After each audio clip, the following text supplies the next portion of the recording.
LIG 넥스원, 현재 수주 잔고가 22조 원을 넘어서면서 정말 기록적인 수준을 보이고 있습니다. 특히 중동 수출이 본격화되면서 실적 기대감이 커지고 있는데요. 올해 1분기만 해도 영업이익률이 12%나 나왔죠.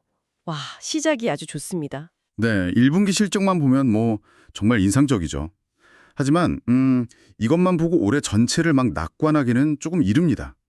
회사 스스로도 그 연간 실적 전망치, 가이던스는 그대로 유지하고 있거든요. 여기에는 이유가 있습니다. 1분기에는 연구개발비, 그러니까 R&D 비용이 상대적으로 적게 반영됐어요. 올해 전체적으로는 이 연구개발비가 예년에 한 두세 배, 1,000억에서 1,500억 원까지 크게 늘어날 것으로 예상됩니다. 이건 뭐 명백히 비용 부담 요인이고요. 이 연간 목표치를 맞추려면 남은 분기들에서는 평균 이익률이 5% 수준으로 꽤 낮아져야 한다는 계산이 나와요. 그러니까 탑라인 상장, 매출 증가는 기대되지만 수익성 관리는 좀 과제로 남는 셈이죠. 연구개발비 증가가 부담이란 말씀이시군요.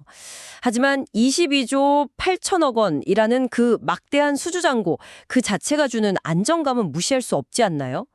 특히 주목해야 할 부분이 약 3조 원 규모의 미공개 수출 잔고인데요. 아랍에미리트향 천공 I2 수출 실적이 이제 매출로 잡히기 시작했는데도 이 미공개 잔고가 줄지 않고 유지되고 있다는 점. 이건 공개되지 않은 새로운 수출 계약이 계속 들어오고 있다는 뭐 강력한 신호로 해석할 수 있잖아요. 덕분에 그 수주 절벽에 대한 우려는 상당 부분 해소되는 분위기고요. 생산 능력 확대를 위한 김천 2공장 증설도 뭐 차질 없이 진행 중이라고 하고요. 네, 미공개 수출 잔고가 유지되는 것은 분명 긍정적인 부분입니다. 맞아요. 하지만 시장이 정말 기대하는 건 사실 유럽이나 중동 지역에서의 조단위, 아주 대규모 신규 수주 소식인데 이 부분은 최근 다소 좀 잠잠한 편입니다. 회사 내부적으로도 이 점은 좀 아쉬워하는 부분이고요. 중동 지역의 정세 불안이 방산 수요 증가로 이어질 가능성은 있는데 이것이 곧바로 LIG 넥스원의 대규모 추가 수주로 직결할지는 아직 미지수입니다. 기대를 모았던 사우디아라비아 천공투 후속 계약도 아직 뭐 구체적인 움직임은 없는 상태고요. 즉, 현재의 수주 잔고가 미래의 지속적인 대규모 수주를 보장하는 건 아니라는 점, 이걸 좀 염두에 두어야 합니다. 신규 수주 소식이 좀 아쉽다는 지적이시네요. 그래도 미래 성장 동력 확보 차원에서 LSAM, 그러니까 장거리 지대공 미사일 같은 첨단 무기 체계 개발이 꾸준히 진행되고 있다는 점은 중요하게 봐야 하지 않을까요? 비록 그 블록 1 양산 계약이 일부 정치적 요인 등으로 좀 지연되고는 있지만요. 그래도 여러 구성품을 묶어서 하나의 완성된 시스템으로 만드는 이른바 체계 통합 역량을 바탕으로 중동 등 해외 수출 가능성도 충분히 열려 있다고 봅니다. 국내에서는 또 신궁 휴대용 지대공 미사일 양산이나 대포병 탐지 레더의 MRO, 그러니까 유지보수 및 정비 사업 같은 꾸준한 사업들도 있고요. LSAM 수출 가능성이요? 물론 있습니다. 가능성은 있죠. 하지만 현실적으로 넘어야 할 산이 많습니다. 우선 지연되고 있는 블록 1 양산 계약부터 좀 매듭 지어야 하고 실제 수출 계약과 납품까지는 상당한 시간이 소요될 겁니다. 특히 그 블록 2 개발로 넘어가면 미사일 자체의 개발 및 생산을 의미하는 핵심적인 탄체계 종합은 경쟁사가 맡게 될 가능성이 높아요.